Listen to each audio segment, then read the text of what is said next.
Hello दोस्तों, कैसे हो आप लोग? आई होप आप लोग अच्छे होंगे। Myself Shashanti. जैसा कि आप लोग जानते हैं, अचीव योर ड्रीम्स बाय शशांति।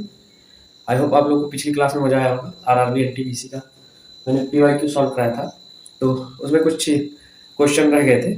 तो एक चीज उसमें मैं थोड़ा सा मिस्टेक कर दिया था लास्ट वाले क्वेश्चन में, सीपी और एमपी में, जो कि मैं बाद में उसको एनालाइज किया कि हाँ ये मिस्टेक हुई है छोटी सी। तो वो ज़्यादा वो नहीं करता है, लेकिन आंसर आपका आ गया परफेक्टली। बस सीपी और एमपी में ये जो है ये सीपी नहीं होता है। ठीक है। विक्रय मूल्य को कहते हैं क्रय मूल्य। क्रय मूल्य को कहते हैं जो क्रय मूल्य मतलब होती है जो बेच दी जाती है, जो वस्तु किस मूल्य पे बेची जाएगी, और विक्रय मूल्य किस मूल्य पे बेची गई है। तो इसको मतलब बताइए, यह है क्रय मूल्य को होते हैं एनपी, मार्क प्राइस। इसको बोलते हैं एमपी। क्या बोलते हैं? एमपी। या फिर इसको एमपी अगर नहीं लिख सकते तो इसी को सीपी भी लिखते हैं, सीपी। सीपी यानी कि कॉस्ट प्राइस। इसको बोलते हैं क्या? Cost price. ठीक है, ये कॉस्ट प्राइस थी इसकी। और ये जो आई है ये है सेलिंग प्राइस, इसको बोलते हैं, यानी कि एसपी। विक्रय मूल्य को बोलते हैं एसपी, सेलिंग प्राइस। ठीक है, सेलिंग प्राइस। ठीक है, तो ये थोड़ा सा ज्यादा नहीं है, काफी कंफ्यूजन रहता है इसमें, इस वजह से मैं इसको क्लियर कर दिया। ठीक है, तो एक व्यक्ति 360 रुपए में 144 सब्जी खरीदता है और उन्हें 10% के लाभ पर बेच देता है। वह उन्हें प्रति दर्जन किस मूल्य पर बेचता है?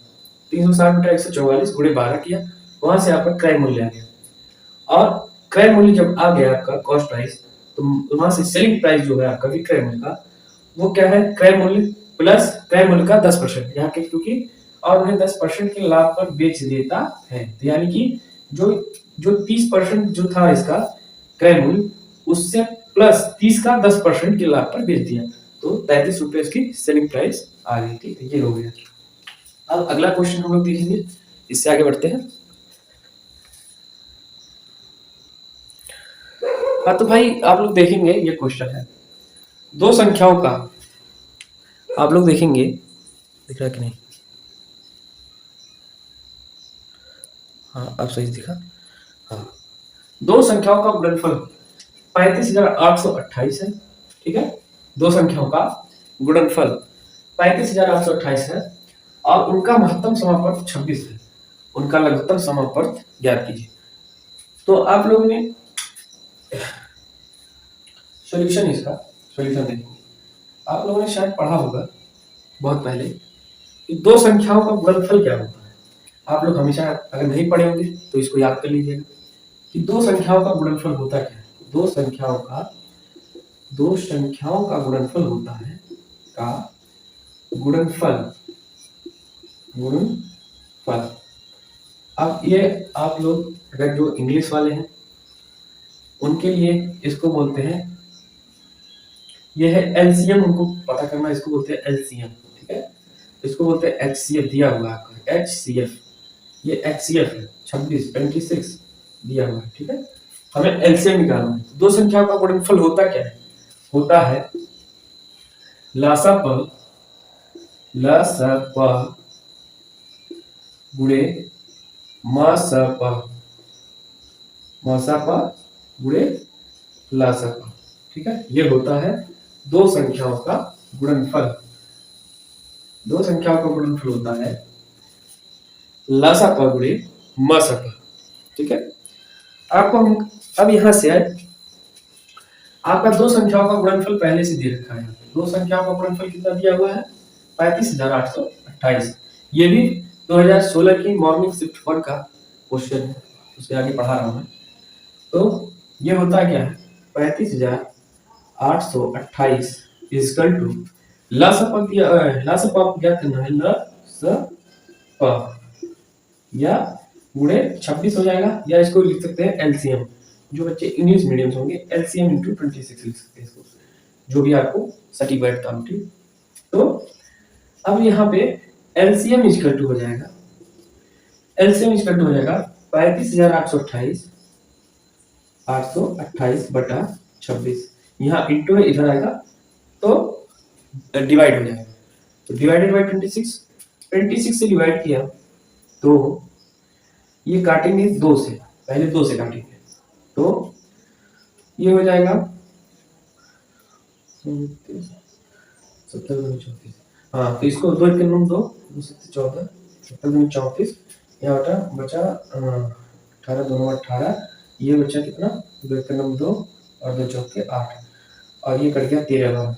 अब 13 से काटेंगे तो 13 एक 9 13, 13 एक 9 13 और बचा कितना 13 एक 9 13 क्या तो बचा 4 3 7, तो 13 3 39, 13 3 39 बचा 10, 101 हुआ 13 से 91, 13 से 91 तो 101 और माइनस 91 किया तो कितना आ गया 0 और 10 में से 9 गया 1, तो 13 क्या 104, ये कट गया। तो ये आ गया एलसीएम, क्या आया आपका एलसीएम इक्वल टू आ गया 1378। इसका ये आंसर हो गया, आंसर हो गया। काफी इजी क्वेश्चन था, तो आप लोगों को समझाने के लिए इतना करना पड़ा, नहीं तो मैं डायरेक्ट आंसर लिखता। ठीक है, तो ये नोट डाउन कर लीजिएगा, ये पीछे प्रीवियस ईयर क्वेश्चन में पूछा गया है एनटीपीसी में। ठीक है, तो अब इससे आगे वाला क्वेश्चन हम लोग देखेंगे।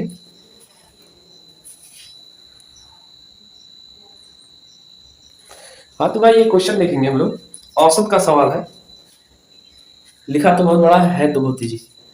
ऐसे सवाल ऐसे आएंगे कि दिमाग चकरा जाएगा, ज्यादा लिखा रहेगा और आप लोग कहेंगे कि लेंदी आ गया, लेकिन है तो बहुत इजी।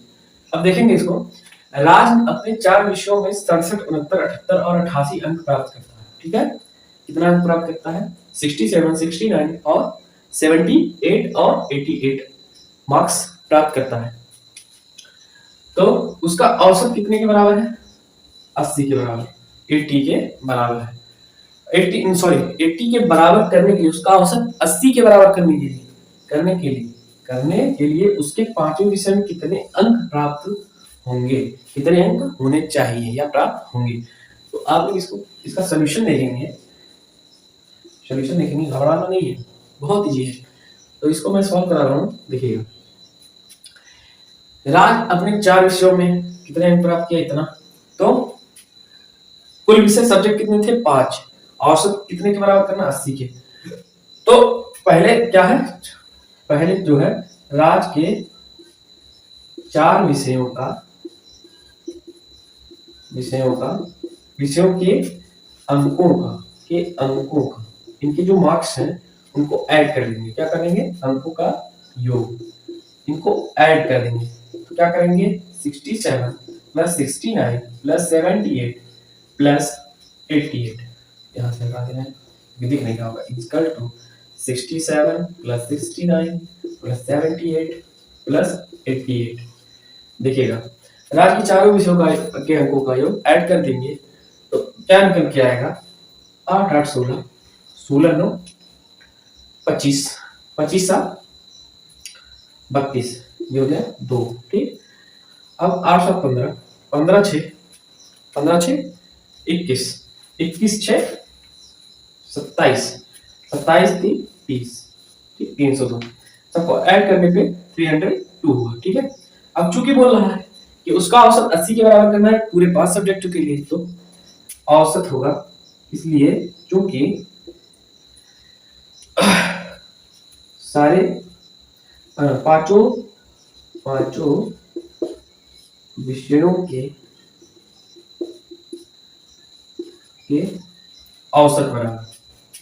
औसत बराबर किसके हो जाएगा 80 इंटू 5, ये हो गया 400 के। पांचों विषय का जो औसत होगा वो 5 गुणे 80 करोगे तब उसके बराबर हो जाएगा, तो 400 के बराबर होगा। अब हमें जो निकालना है पांचों सब्जेक्ट का औसत क्या आ गया 400, यानी कि कुल मार्क्स टोटल पांचों विषय कितने थे 400, टोटल मार्क्स कितने थे 400 थे। अब जो एक विषय का हमको निकालना है उसका सब्जेक्ट क्या है 5वें, इसलिए पांचवें विषय का अंक बराबर कितना आ जाएगा 400 माइनस 400 में से 302 घटा देंगे तो आ जाएगा आपका 98। ये 98 मार्क्स जो है यही होगा इसका राइट आंसर। ठीक है, बहुत इजी क्वेश्चन था कि सबको ऐड कर दिया, फिर पांचों सब्जेक्टों का औसत निकाला 400 400 आया, औसत में से चारों सब्जेक्ट के उसके घटा दिया मार्क्स को, तो आपका राइट आंसर 98 आ गया। ठीक है, आई होप आप लोग को मजा आ रहा होगा। तो इजी क्वेश्चन था, आप लोग इसको नोट डाउन करिएगा और मेरे चैनल को लाइक से सब्सक्राइब जरूर करिएगा, क्योंकि मैं फ्री में पढ़ा रहा हूँ, मेरा भी रिवीजन हो रहा है, तो आप लोग को बेनिफिट मिलेगा ही, साथ में मुझे भी मिलेगा।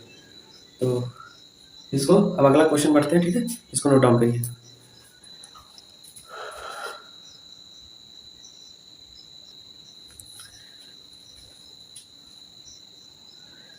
हाँ, तो भाई ये क्वेश्चन है, देखिएगा और ध्यान से देखिएगा इसको। कैंडल बंद कर दे, लाइट ना। अब ठीक है, ये लाइट बंद हो गई, अब ठीक है। इसको देखिएगा, ये क्वेश्चन है 1.5 वर्ष के लिए 8% की अर्धवार्षिक रूप से, 1.5 वर्ष के लिए 8% की अर्धवार्षिक रूप से क्या लिखा है, संयोजित दर पर 35,500 की राशि की गणना कीजिए। तो अब जो है अर्धवार्षिक रूप से, क्वेश्चन में जब ऐसा कुछ हो अर्धवार्षिक रूप से, ठीक, तो ये आपका जो है किसका है, साधारण ब्याज और चक्रवृद्धि ब्याज का क्वेश्चन है, जिसमें जो है आप देखेंगे कि सॉल्यूशन इसका देखेंगे, सॉल्यूशन, ठीक है, सॉल्यूशन देखेंगे। 8% की क्या दिया है, दर है, दर कितनी दी हुई है, 8%। 1.5 वर्ष के लिए 8% की अर्धवार्षिक रूप से संयोजित दर, जो संयोजित दर है 8% की है। तो आप लोग देखेंगे इसको कि जब ऐसा क्वेश्चन आएगा तो आर हमारा क्या दिया हुआ है, 8%। अर्धवार्षिक मतलब कितना हो गया, 6 मंथ, 6 मंथ, यानी हो गई छमाही, छमाही की दर है। और जब छमाही है, एक साल में कितनी छमाहियां होती हैं, एक साल में 2 छमाही होती है, हमेशा याद रखेंगे। एक 1 ईयर में दो छमाही होते हैं, छमाही यानी हाफ ईयर, 2 हाफ ईयर होते हैं। ठीक है, इसको बोलते हैं 2 हाफ ईयर। एक साल में 2 छमाहियां होती हैं, और एक साल में 1 ईयर में, इसको भी याद कर लीजिएगा, तिमाही, तिमाही कितनी होती है, तो डिवाइडेड बाई 3 करेंगे तिमाही में, तो आ जाएगा 4 तिमाही, 4 तिमाहियां होती हैं। हाँ, 3 चौके 12, हाँ 4 तिमाही, 4 तिमाहियां होती है। ठीक है, अब हमको क्या करना है कि जो आर है आपका दर है, उसमें कितना का भाग देंगे, 8% में जो है उसमें 2 का डिवाइड कर देंगे। ठीक है, क्या करेंगे, 2 का डिवाइड कर देंगे, तो 2 का जब डिवाइड कर देंगे तो कितने बचेंगे, तो आर की वैल्यू, एग्जैक्ट वैल्यू कितनी आ जाएगी, 4%, 4%। ठीक है, जब छमाही में लग रहा है तो 2 का डिवाइड करेंगे तो आर की वैल्यू फाइंड हो जाएगी। फिर आपका एक फार्मूला ये है, हाँ, फिर टाइम में जो 1.5 वर्ष लग रहा है टाइम के लिए, तो टी में क्या करेंगे, T is equal to 1.5 year. ठीक है, वर्ष दिया हुआ है, तो इसमें क्या करेंगे, 2 का गुणा कर देंगे, क्या करेंगे, वर्ष में 2 का गुणा कर देंगे, यहाँ 2 का डिवाइड करेंगे, इसमें दर में 2 का भाग देंगे, और वर्ष में क्या करेंगे, 2 का मल्टीप्लाई कर देंगे, 2 का मल्टीप्लाई कर देंगे, तो क्या होगा, टी इसका हो जाएगा 3/2 गुणे 2, तो ये 2 से 2 कैंसिल हो जाएगा, टी बराबर 3 वर्ष, 3 वर्ष का आ जाएगा। अब जो है, अब हमारा क्या फाइंड हो गया है, आर फाइंड हो गया है और टी फाइंड हो गया है। आर और टी जब फाइंड हो गया है तो आपने एक फार्मूला पढ़ा होगा, कि मिश्रधर्म बराबर होता है, यानी कि ए बराबर होता है P into 1 plus R by 100 to power N. ये हमेशा रटते रहना चाहिए कि जो ये टी है, एन भी होता है लेकिन टी यहाँ पे टी कर देते हैं, तो ये है ए बराबर P 1 plus R by 100 to the power T, यानी कि टाइम। ठीक है, इसको एन भी बोलते हैं, तो आप इसे रट लीजिएगा। अब इस पे फार्मूले पे जो है हम इसको बैठाएंगे। क्या दिया हुआ है आपका, पी जो है संयोजित दर पर राशि क्या दी हुई है, आपको पी फाइंड करना है, क्या करना है, क्या करना है, पी नहीं ए फाइंड करना है, राशि फाइंड करनी है ना, राशि की गणना कीजिए, राशि यानी कि ए फाइंड करना है। तो कितना है 37,500, 37,500 into multiplied by 1 plus R, R की वैल्यू कितनी दी गई है 4%, यहाँ 4 निकाला गया है, 4% बटा 100 की पावर 3, 3 वर्ष यहाँ निकाला गया, टाइम कितना है 3 वर्ष। अब ये जो फाइंड हो जाएगा ये आंसर हो जाएगा। अब इसको क्या लिख सकते हो, 4 विषयम 100, ये हो गया 21/20 यानी 37,500 गुणे 21/20 गुणे 21/20 गुणे 21/20 लिख सकते हैं, नहीं लिख सकते क्योंकि क्यूब है तो क्यूब को 3 बार लिख सकते हैं। अब आसानी हो जाएगी काटने में हमको। तो ये क्या आएगा, देखिएगा ध्यान से देखिएगा, ये है, ये हो गया इससे और इससे कट गया, और ये इससे और इससे कट गया, ठीक है, ये कट गया। अब ये हो गया तुम्हारा 80, ठीक है, ये हो गया 370। 21 का क्यूब कितना होता है, 21 का क्यूब कितना होता है, तो 441 गुणे 21 किया 14428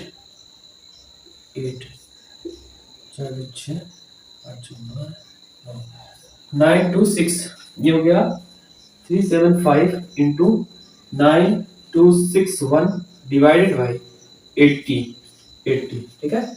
अब इसको जो है दिस इंप्लाइज किया, तो इसका जो आंसर आएगा एग्जैक्ट आंसर वो मैं लिख दे रहा हूँ, आप लोग कर लीजिएगा 42182 42182.40, यही आएगा आंसर इसका, ठीक है 42182.40 इसका आंसर आएगा। आप लोग कैलकुलेशन कर लेंगे, ठीक है, कैलकुलेशन कर लेना, मुझे करना होगा तभी कर लेंगे, लेकिन इतना समय कहाँ है पढ़ाना है, तो हम लोग कैलकुलेशन कर लेना, यही आएगा आंसर इसका।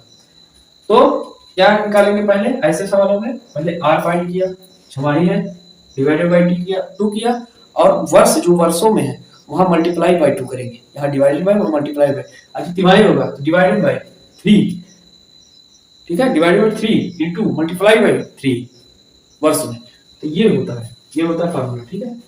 अब इस फार्मूले को जो है आप लोग रख लीजिएगा, ये वाला बहुत इंपॉर्टेंट है, ये बराबर p 1 + r / 100 to power n या t, ओके। तो ये था, ये हो गया सॉल्व। अब अगले क्वेश्चन की तरफ बढ़ते हैं। हाँ तो भाई ये क्वेश्चन है, देखिएगा 50 और 100 के बीच कितनी अभाज्य संख्याएं हैं, तुरंत इसका सॉल्यूशन करेंगे फटाक से। सॉल्यूशन, कितनी अभाज्य संख्या है, जो किससे, जो भाज्य संख्याएं होती है वो किसी न किसी से विभाजित हो जाती है, अभाज्य संख्या किसी से नहीं करती, स्वयं से और एक से करती है। तो जो स्वयं से कटे और एक से कटे वही अभाज्य संख्या है, याद रखिए। तो 51, ठीक, 53 किसी से नहीं कटता, 55 कट जाता है, 56, 57, 57 ये भी कट जाता है, ठीक है, 57 हो गया, 58 भी कट जाएगा, 59 59, ठीक है, ये भी कट जाएगा, नहीं कटेगा 59। अब बढ़ेंगे हम लोग 61, कटेगा क्या, नहीं कटेगा, 61 ये 61 हो गया, 65, 64, 63, 67, 67 कटेगा क्या, 67 नहीं कटेगा, हाँ नहीं कटेगा, 67 भी नहीं कटेगा। अब आपका आ गया 67, 69, 69 कटेगा क्या, 69 कट जाएगा, तो 70 कट जाएगा, 71, 70 कटेगा क्या, 3 से कट जाएगा, 3 में शायद नहीं कटेगा, 71 नहीं कटेगा, 71 हो गया, 73 ये भी नहीं कटेगा, कटेगा क्या, नहीं कटेगा। और 73 के बाद आ गया आपका 73 हो गया, 79 कटेगा क्या, 79 कटेगा क्या, 9 7 16 नहीं कटेगा, 7 10 नहीं कटेगा, 79 नहीं कटेगा, तो 79 हो गया, एक हो गया आपका 79 के बाद, 79 के बाद आ गया आपका 81, 80, 81, 82, 83 नहीं कटेगा, 83 नहीं कटेगा, 83 हो गया, फिर आपका आ गया 83 के बाद 87, फिर ये हो गया 87 के बाद क्या आएगा, 3 3 6 2 8, 87 के बाद 88 कट जाएगा, 89 88 89 देखते हैं, एक सेकेंड कौन सा है ये क्वेश्चन, क्वेश्चन नंबर कौन सा है ये है 65 50, अच्छा हाँ 70 51 ये कट जाएगा, 59 से होगा, 59 हाँ ये कट रहा है, 17 से कट जाएगा, सॉरी मेरी गलती थी, 59 61 67 71 73 79 एंड 83 87 कट जाएगा, 89 ठीक है, 89 और फिर आपका आ गया 97 10 संख्याएं ऐसी है जो है जो कि इससे विभाजित, मतलब अभाज्य संख्याएं हैं जो स्वयं से कटती हैं और एक से कटती है, यही हो गया इसका आंसर। यानी कितनी संख्या आएंगी, कुल 10 संख्याएं, 10 संख्याएं आप ऐसे जोड़ लीजिएगा, ठीक है, ऐसी चीजों में जोड़ना पड़ेगा अभाज्य संख्या निकालने के लिए, ठीक है, जो स्वयं से कटे और एक से डिवाइड हो, ठीक, बस। अब आगे बढ़ते हैं अगले क्वेश्चन की तरफ। हाँ तो इसको देखेंगे भाई, एक और क्वेश्चन है, 1 मिनट 12 सेकंड 1 घंटे का कितना प्रतिशत है, कितना प्रतिशत है, ठीक है, इसका सॉल्यूशन देखेंगे हम लोग, सॉल्यूशन 1 मिनट 12 सेकंड को क्या लिख सकते हैं, 1 मिनट 12 सेकंड को क्या लिख सकते हैं, 1 मिनट में कितने सेकंड होते हैं, 60 सेकंड प्लस, अगर 1 मिनट में आपको 60 सेकंड नहीं पता है तो यहाँ धंस जाओ कहीं जाके, 1 मिनट 12 सेकंड में 12 सेकंड को 60 सेकंड प्लस 12 सेकंड, इसको लिख सकते हैं 72 सेकंड, ठीक है, और 1 हावर्स को लिख सकते हैं क्या, 1 हावर्स में हावर्स को लिख सकते हैं हम लोग कि 60 मिनट 60 मिनट, और इसको अगर सेकंड में कन्वर्ट करना हो तो 60 मिनट को 60 इंटू 60 सेकंड में कन्वर्ट कर देंगे, ठीक है। तो क्या पूछ रहा है, पूछ रहा है कि 1 घंटे का कितना प्रतिशत है, 1 घंटे का कितना प्रतिशत है, ये हो जाएगा 3600 सेकंड के, 3600 सेकंड के, ठीक है, ये हो गया सर 3600 सेकंड के।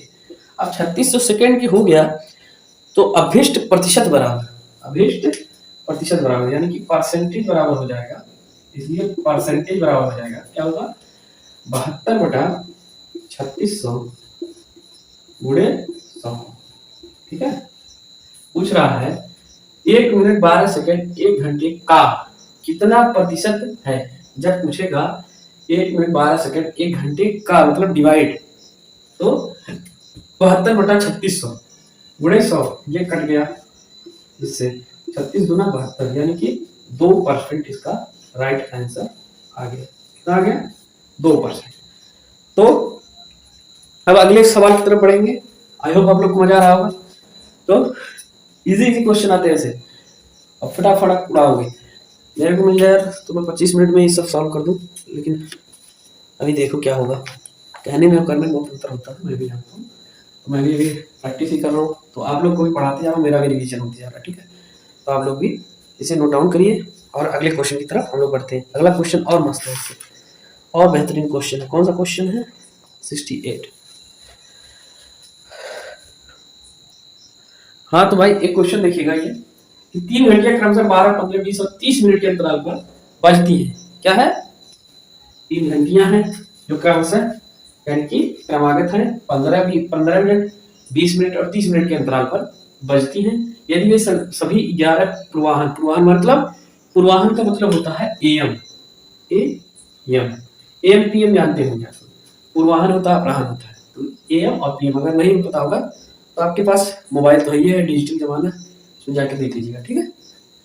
तो 11 पूर्वाहन पर एक साथ बजती है, तो अगली बार घंटियां किस समय पर बजेंगे, तो ये क्वेश्चन है, हम इसका सॉल्यूशन देखेंगे, सॉल्यूशन करेंगे। तो आप लोगों को पिछली क्लास में मैंने लासा मासा सिखाया था, ठीक है, जब मैं क्वेश्चन लगा रहा था तो उसमें क्वेश्चन आया था, उसमें लासा पा निकालना था, तो मैंने बताया था कैसे निकालना। तो ऐसे सवालों को देख के आप घबराइएगा मत, ठीक है। 15, 12, 30 का हम लोग लासा निकाल देंगे, 15, 12 और 30 का लासा सिखा दे रहा हूँ भाई, आ गया चलो सिखाने वाला। पहले 2 से काटेंगे 15, 2 दाएं 20, 15 दूना 30। अब फिर 2 से काटेंगे 15, 2 बच्चे 10, 15। ठीक है, अब 3 से काटेंगे, 3 से काटेंगे 3 बच्चे 15, 5 3 बच्चे 15। अब काटेंगे 5 से, 5 एकम 5, 5 एकम 5, 5 एकम 5। तो एलसीएम क्या आएगा इसका? एलसीएम जो आएगा वो आएगा 2 गुणे 3 गुणे सॉरी 2 गुणे 2 गुणे 3 गुणे 5। ये आ गया आपका 60। एलसीएम आ गया 60। भाई 4 3 12 बच्चे 60, एलसीएम 60 आ गया। यानी कि जो ये आया क्या है 60 मिनट आ गया आपका। जान लीजिए क्या आ गया 60 मिनट। मतलब जब जो है अगली बार कितने मिनट, यानी कि 60 मिनट आया है। क्या आ गया एलसीएम से निकाले तो ये आपका जो है 60 मिनट मतलब 1 आवर। 1 आवर यानी कि जो घंटियां हैं, जो घंटियां हैं वो वे अगली बार यानी कि 11 पूर्वाह्न था उसमें 1 घंटा ऐड करेंगे, ये 60 मिनट जोड़ देंगे तो 12 बजे कितने बजे 12 बजे कितना, इसमें क्या दिया हुआ है ऑप्शन में मध्याह्न। मध्याह्न को क्या बोलते हैं? मध्याह्न बोलते हैं मतलब दोपहर को बजेंगे। मध्याह्न मतलब रात के 12 बजे। हाँ नहीं मध्याह्न, हाँ दोपहर के 12 बजे बजेंगे। ठीक है, हाँ में बजेंगे। ठीक है, ये हो गया। ये 12 का जो मध्याह्न है आपको उसमें मिलेगा। क्या नाम है?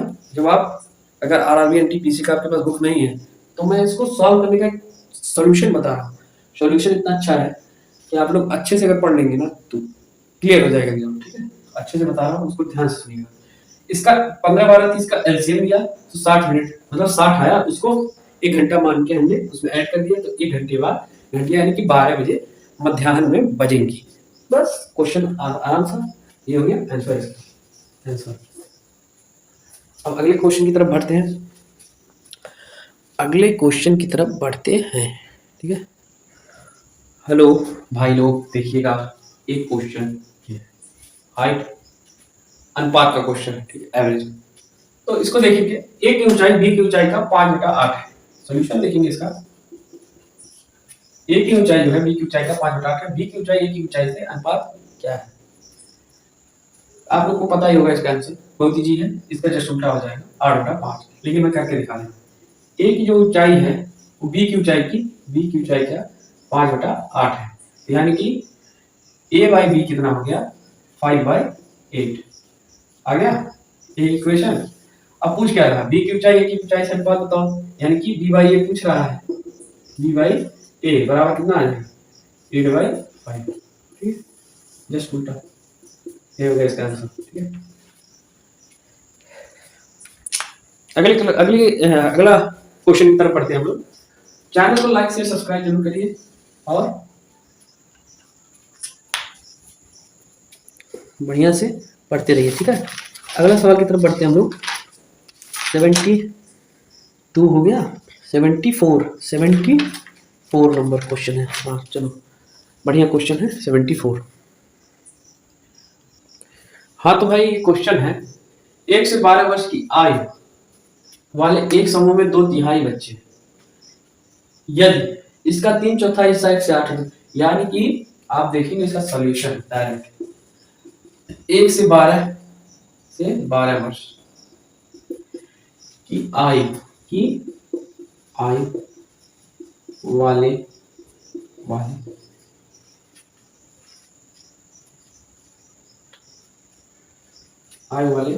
समूह, 1 से 12 वर्ष की आयु वाले समूह, 1 से 12 वर्ष आयु वाले समूह जो है कितने हैं, कितना है 2/3 है, यानी कि 2/3 बच्चे। 1 से 12 वर्ष की आयु वाले जो समूह के बच्चे हैं उसकी जो संख्या कितनी है 2/3 है, और इसका 3/4 हिस्सा जो है इसका जो है 3/4 हिस्सा 1 से 8 वर्ष की आयु वाले समूह। क्या लिया हुआ है 2/3, ये पहले से था। इसका जो है 3/4 यानी कि 3/4 कितना आ गया 2 दूनी 4, 3 से 3 कैंसिल 1/2 आ गया। कितना है 1 से 12 वर्ष की आयु वाले कितने हो गए 1 से 12 वर्ष की आयु वाले 2/3 थे पहले से। 1 से 8 वर्ष की जो आयु वाले हैं उनमें से क्या हो गया 2/3 के 3/4 थे, तो उसको गुणा किया तो 1/2 हिस्सा कितना आ गया 1 से 8 वालों का, 1 से 8 वर्ष वाले समूह का आ गया। अब पूछ क्या रहा है 9 से 12 वर्ष की आयु के बच्चे क्या हैं 9 से 12 वर्ष की आयु के बच्चों का भिन्न भिन्न बराबर क्या आएगा बराबर आएगा 2/3 में से 1/2 घटा देंगे हम लोग, क्या आ जाएगा 2/3 माइनस 1/2। मतलब अब देखो 1 से 8 वाले 1/2 थे, 1 से 12 वाले 2/3 पहले से थे, इसका 3/4 हिस्सा 1 से 8 वाले हो गए, तो यानी कि 3/4 से गुणा किया 3/4 से गुणा किया तो 1/2 आ गया हिस्सा इसका। अब जो इसके बच्चों का भिन्न पूछ रहा है 1 से 9 वर्ष वाले 9 से 12 वर्ष वाले, यानी कि 1 से 12 वर्ष के बीच में 9 भी आया होगा, तो 9 से 12 वर्ष की आयु वाले बच्चों का भिन्न कितना होगा 2/3 में से 1/2 घटा देंगे, तो इसका राइट आंसर आएगा 1/, ये हो जाएगा 6, इसका एलसीएम होगा 6, तो 3 दूना 6 तो यानी 4 माइनस और ये हो गया 2 3 6 3, ये आ जाएगा 1/6, इसका आंसर आएगा 1/6। ठीक है, एक क्वेश्चन था इसमें जो मैंने छोड़ दिया क्योंकि वो जरूरी भी नहीं था, बहुत इजी था, वो कोई भी कर सकता था, तो इसलिए मैंने उसको छोड़ दिया, बाकी मैं करा रहा हूँ। ठीक है, अब इसके बाद जो क्वेश्चन है वो मस्त है एकदम, उसको देखिएगा। ये देखिएगा क्वेश्चन भाई, बहुत अच्छा क्वेश्चन है। एनटीपीसी के एग्जाम में ऐसे ऐसे क्वेश्चन मिलते हैं भाई कि एक कंपनी में 10 कर्मचारियों को, ठीक है, एक कंपनी में 10 कर्मचारियों को 36,200 वेतन मिलता है और प्रत्येक 15 कर्मचारियों को 33,550 वेतन मिलता है, प्रति कर्मचारी की औसत आय बताइए। ठीक है, तो इसका सॉल्यूशन देखेंगे हम लोग। सॉल्यूशन 10 कर्मचारियों को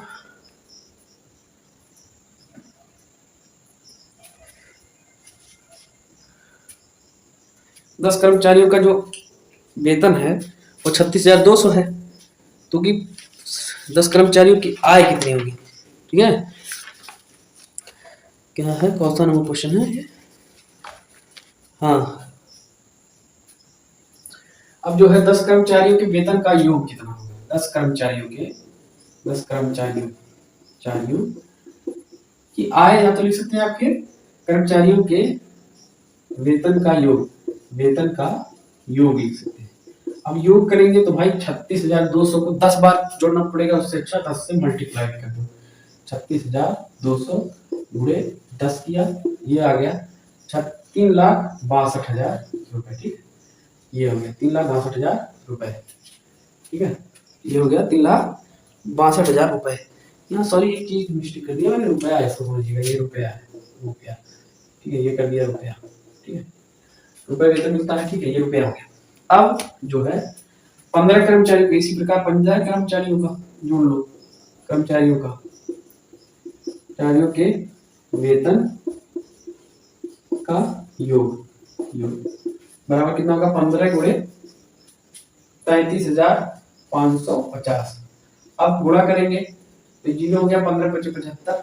ठीक है, और 15 × 75 50 7, 15 × 75 75 7 82, 82 का 2 हाथ में है 8, और 15 3 45 8 8 5 13, 45 8 53, और 15 3 45 45 5 50, यानी कि 5,03,250। ठीक है, 5,03,250 ये आ गया रुपए।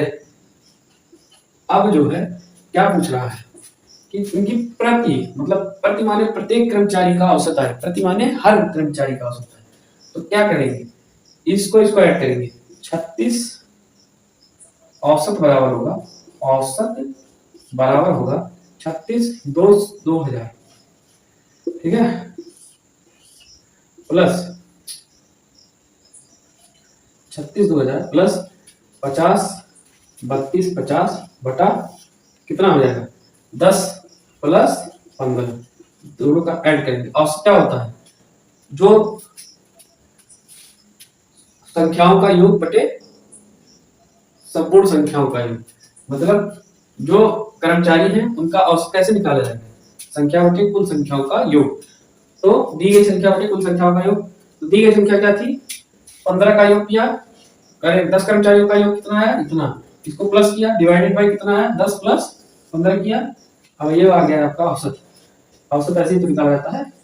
अब जो है इसको ऐड करेंगे, ऐड करेंगे कितना आएगा, ऐड करिएगा कितना आएगा 86 52 50, 86 52 50, इसका ऐड करने पे आएगा बटा 25, काट देंगे, काट देंगे तो आएगा 34 610, 34 610, ठीक है रुपए, इसका आंसर होगा।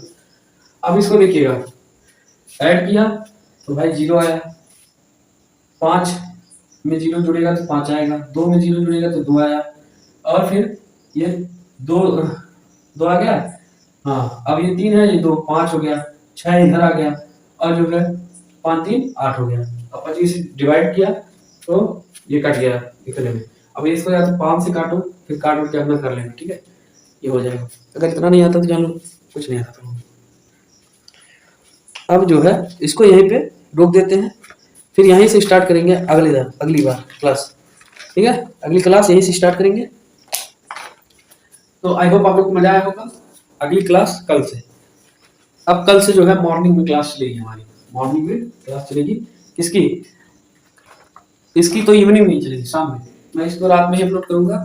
लेकिन जो मैंने बताया था कल से जो है जो विलोम शब्द पढ़ाएंगे पहले, यूपी पीसीएस आरओ एआरओ की classes, UP PCS RO ARO के क्लासेस, किसकी, यूपी पीसीएस, अभी बता देना, यूपी पीसीएस आरओ एआरओ की, जो हिंदी की पीवाईक्यू वाली क्लास बताई थी मैंने, पीवाईक्यू, उसका प्लेलिस्ट हमने बना दिया है ऑलरेडी यूट्यूब पे, उसको अनलिस्टेड किया अभी। तो कल से जब क्लासेस स्टार्ट होंगी सुबह में, तो इसके जो है 40 क्वेश्चंस कराएंगे, जो प्रीवियस ईयर क्वेश्चंस है उसके 40 क्वेश्चन पर डे कराऊंगा।